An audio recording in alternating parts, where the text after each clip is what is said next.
corpses lay naked in the street, with several women drowned headfirst in a beer barrel. 40 Years War. And when he had opened the second Part 2. Okay.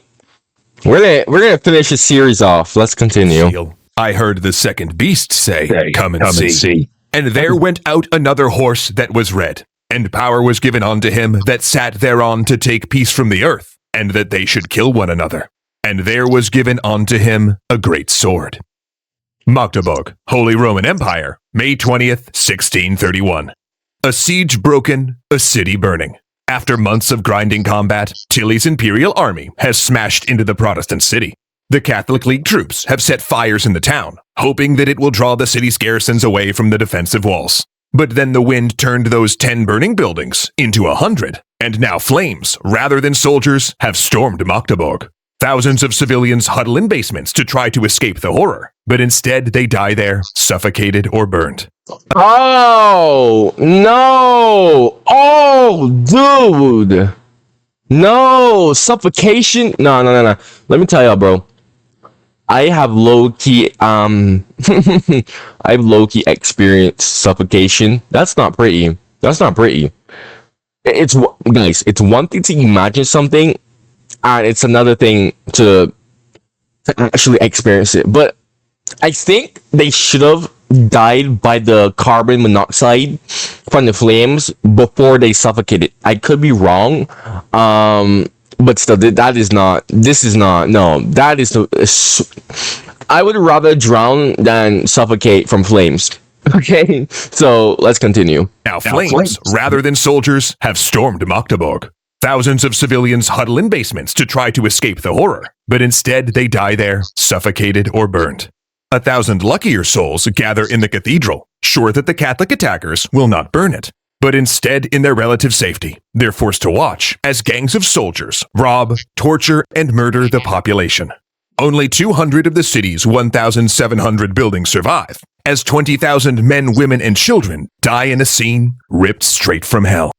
Why would they kill? I don't understand. Every siege battle that I've reacted to from around this time period, like medieval time period, early modern history time period, I never understood what is the point of killing the population. Why? Like, why?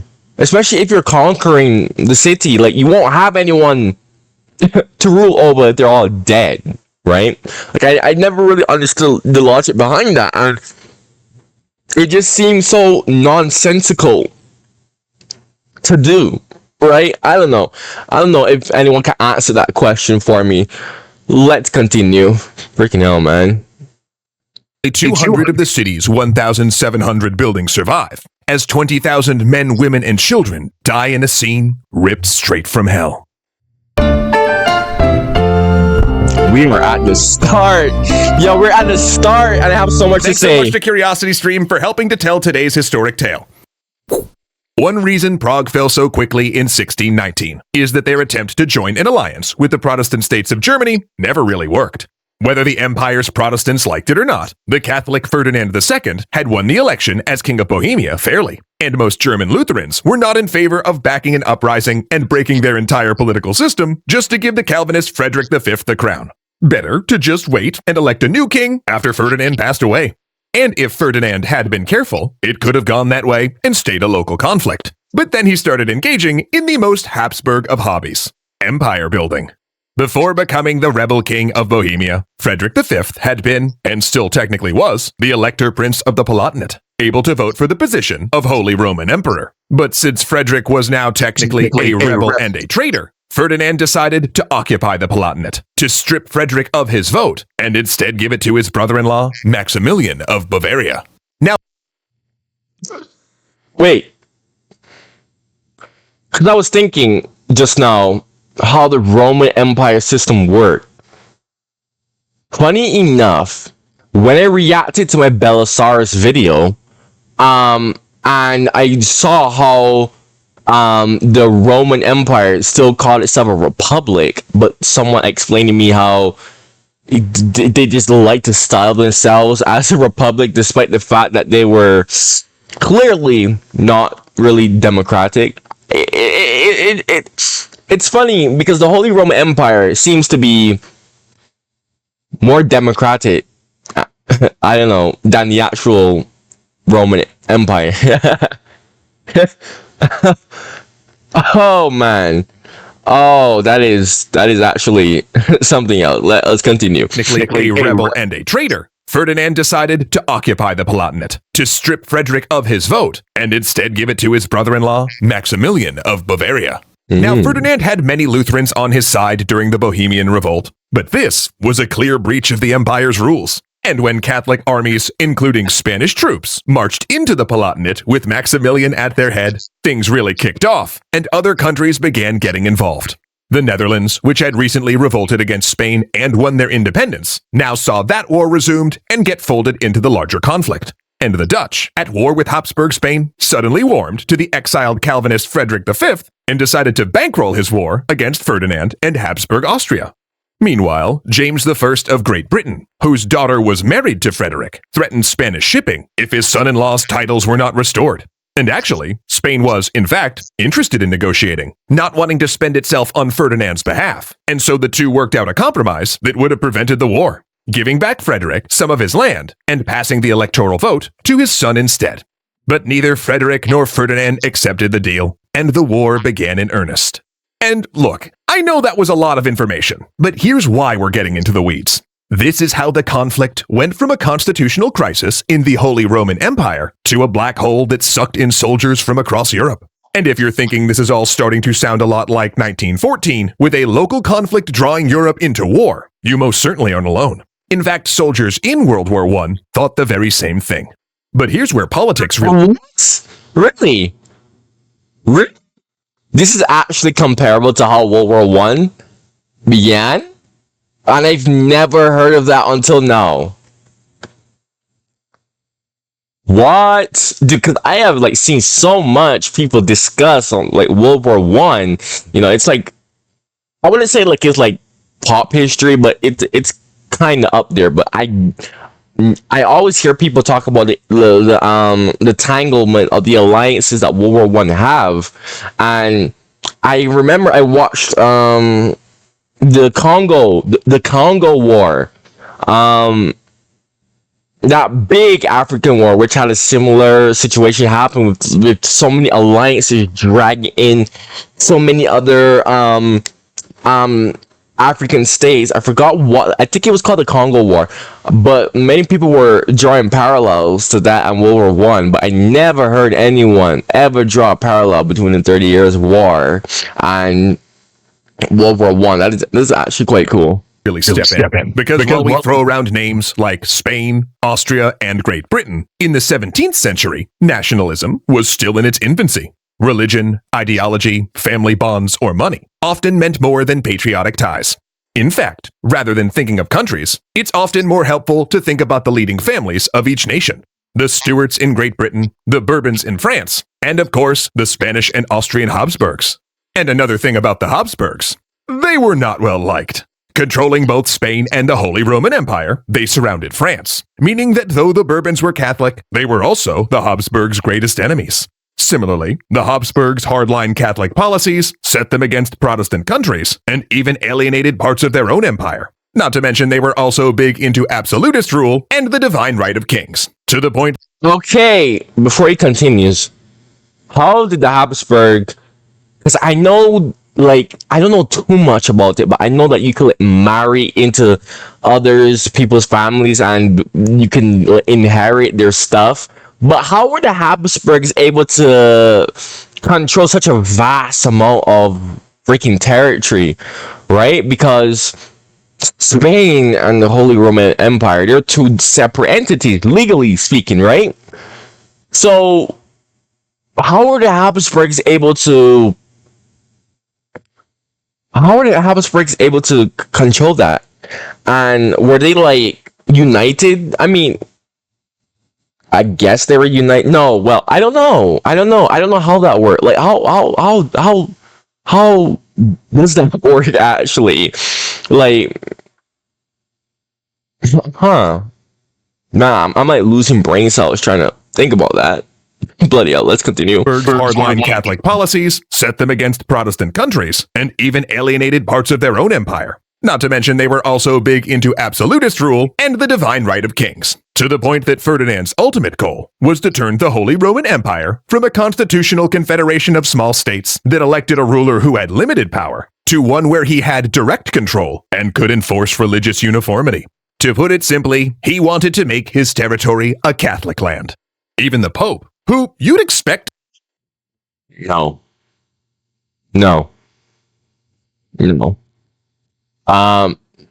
No. Like, no. You're not gonna... That is such a ambitious goal. To say the least. Like, this is... That's impossible, bro. Like, of all places, nah. That's just... Oh, freaking hell, dude. Like, oh my gosh. Freaking hell. Expect to be down for this sort of program? Felt queasy at the prospect. After all, he was also a prince of a small Italian kingdom, and he didn't exactly want a massively powerful absolutist state directly to his north. So over the course of the conflict, he'd gradually align himself more and more alongside France. Frederick, for his part, and with the financial support of the Dutch and British, managed to keep the Protestant cause alive in German lands, despite defeat after defeat from the Catholic League. In 1625, Denmark intervened, and its King Christian IV led 20,000 troops into Germany. But his success was short-lived, and 4 years later, Denmark was knocked out of the war. And then... talk about underwhelming, man. Talk about under-freaking-whelming. Oh my gosh. Denmark intervened, and its King Christian IV led 20,000 troops into Germany. But his success was short-lived, and 4 years later, Denmark was knocked out of the war. And then came the King of Sweden, Gustavus Adolphus, entering the war. I've heard of this guy. I have heard of this guy. I heard this guy was ultra giga chad, like military genius, but I also heard that his success was short-lived. I don't know too much about him. So, also underwhelming. War. And then came the King of Sweden, Gustavus Adolphus, entering the war with pamphlets and speeches, trumpeting himself as the savior of Protestant Europe. But the Germans didn't really think so. Partially because the German population was starting to get wise to the consequences of having so many armies marching and battling through their lands. Namely, that looting, sexual assault, theft, murder, and violence against civilians quickly became commonplace during the conflict. The destruction of Magdeburg, which opened this episode, being the most famous incident. Yet, that's not surprising, right? This was a religious war, and therefore you'd expect a level of sectarian violence and massacre. But that's not exactly true, because this violence was almost universally about money. See, the vast majority of the troops in this conflict were professional soldiers who signed up expecting to be paid. Expecting being the key word there. Because while all of these nations fielded armies, they quickly realized they couldn't reliably supply or pay them. A problem... Okay, bro, let me talk about this because I have learned like so many wars, so many conflicts, and I've come to realize that every single war, every single conflict that I've heard about, learned about, reacted about, none of these countries can they can never ever pay their troops at all. Like, I've never seen a conflict where a country can just constantly is afloat, paying their soldiers well. Never. I've always wondered to myself, is there an actual real life, I'm talking major conflict, where a country can actually sustain its army, Because, bro, it's crazy because even now today, we're not even prepared for war. No country is prepared for a big war. Okay? I'm not talking minor wars. I'm talking big wars, bro. That's where it's at. Not no minor war. Every single big major conflict I've ever heard about, all the time it's, this country is struggling to maintain payment. If you know of any country or any kingdom or whatever that somehow did that, do tell me. I would love to know. Because I just never heard of that. And I'm like, All of these countries always want war, but they can never upkeep war. They can never upkeep it that long. And they barely pay their troops. It's crazy to me, bro. But if you know, if you know any country that was able to do that just fine. I'm talking a major war, because I can't think of anything, me personally. Like, do tell me. Like, I would love to know that. I would love to learn about that. Like, comment it. I would definitely love to know that. Let us continue, shall we? And up, expecting to be paid. Expecting being the key word there. Because while all of these nations fielded armies, they quickly realized they couldn't reliably supply or pay them. A problem that only worsened as the conflict stretched longer and longer. Even Spain, with access to American silver, couldn't keep up. And in the absence of official pay, soldiers just started to, take stuff.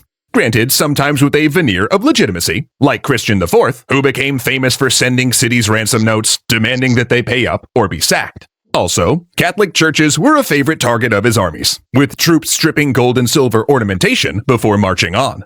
In fact, Christian himself liked to confiscate reliquaries containing bones of saints, open them up, give the bones back to the church, and take the box. Nah, bro, that's violation. What? That is literally violation, bro.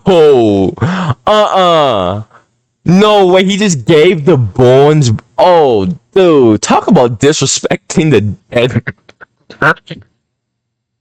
Okay, well, at least he's not trashing it, right? At least he's giving it back. But he's still taking... Oh my gosh, dude. I don't know how to feel about that one.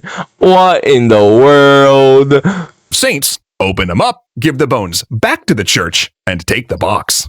It also happened unofficially. Troops broke into besieged cities and plundered them, stealing anything of value and torturing civilians to find where they'd hidden any wealth.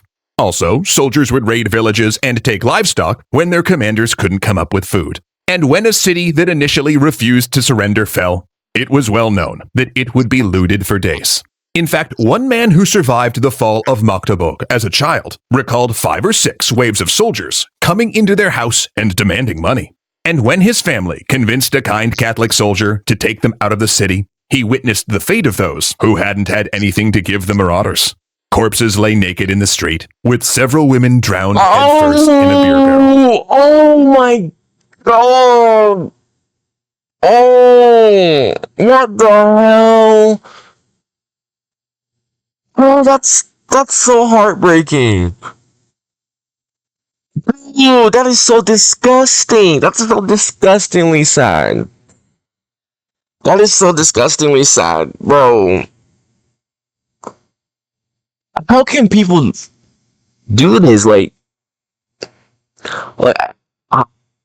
how can people just be so heartless? Oh my gosh. Oh my gosh, dude. It just disgusts me. It really disgusts me how low people can go. Oh, dude, I'm disgusted. Like, holy, bro, I don't even want to curse right now. Like I was about to curse, but, I'm trying so hard not to curse. Oh, dude, this is probably a holy, damn. Trying not to curse, but, oh my god, my brain is just freaking trying to make me curse, because I'm actually disgusted by this. This is literally like holy. Whatever. Whatever. Corpses lay naked in the street, with several women drowned headfirst in a beer barrel. Oh my god! And when they finally arrived at the enemy camp, he remembers the soldier's wife scolding him for coming back with refugees rather than spoils of war.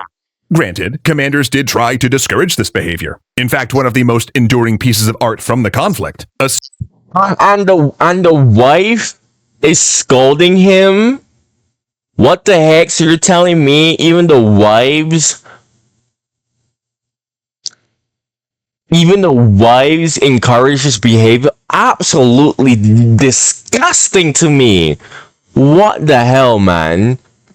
Holding it for coming back with refugees rather than spoils of war.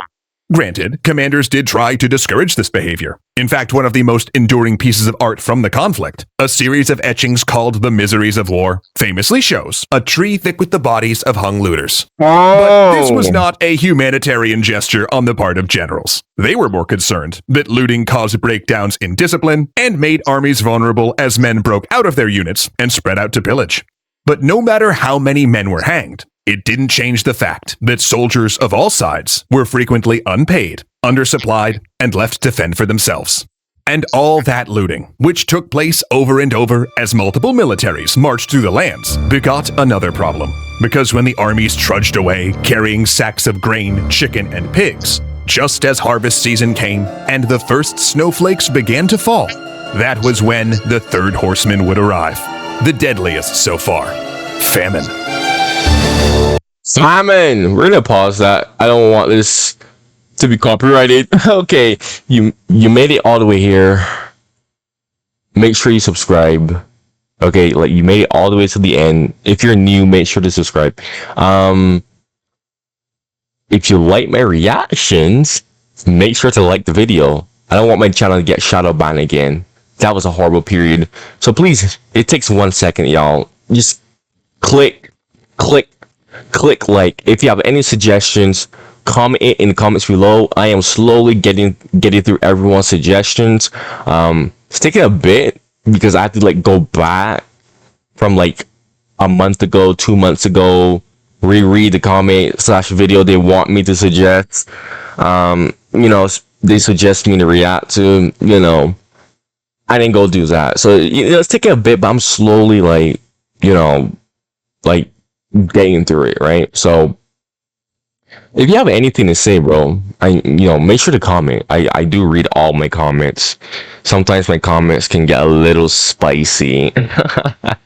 But yeah, man, thank you for watching and stay tuned.